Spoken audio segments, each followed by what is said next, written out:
tu as vu mon dernier film? Oui, le jaguar qui jouait du pipeau. Oui. Eh bien, sans ce sachet-là, je n'aurais jamais été capable de finir de tourner. L'histoire de l'affaire Anselini, en fait, ça se passe sur un plateau de tournage dans les années 50. Puis soudainement, il y a un vol qui a lieu sur le plateau de tournage, qui est justement le tournage d'un film policier. Donc ça donne qu'un des comédiens du film, Igor Grabonstein, pour se plonger dans son rôle, va se porter volontaire pour mener l'enquête.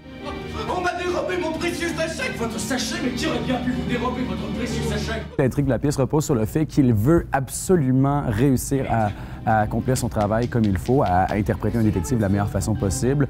Puis, en général, il va parfois justement tellement avoir des opinions arrêtées sur certains sujets que ça va lui nuire dans son enquête. Moi, j'exagère! Oui?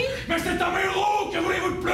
Mettons-le au trou avant qu'il ne tue quelqu'un! Mon personnage, à la base, est une journaliste de chez Paris Match, une Parisienne. Je viens pour l'entrevue.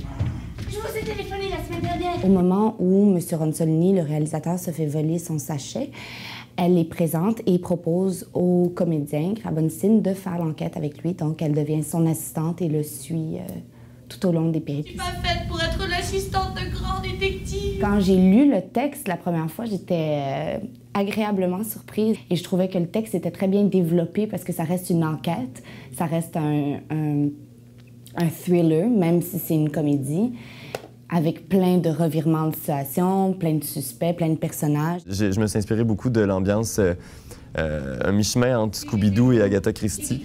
Et j'aimais beaucoup l'idée que les personnages soient déguisés, qu'on sente la fausse moustache, qu'on sente le changement de costume, qu'on sente que c'est des personnages qui se mettent un déguisement puis qui entrent. Ça fait des bonhommes un peu plus que juste des... Comment je pourrais dire ça? Ça donne des personnages plus colorés. Êtes-vous consciente que vous venez tout juste d'empoigner mon crâne en hurlant que vous pouvez lire dans mes pensées?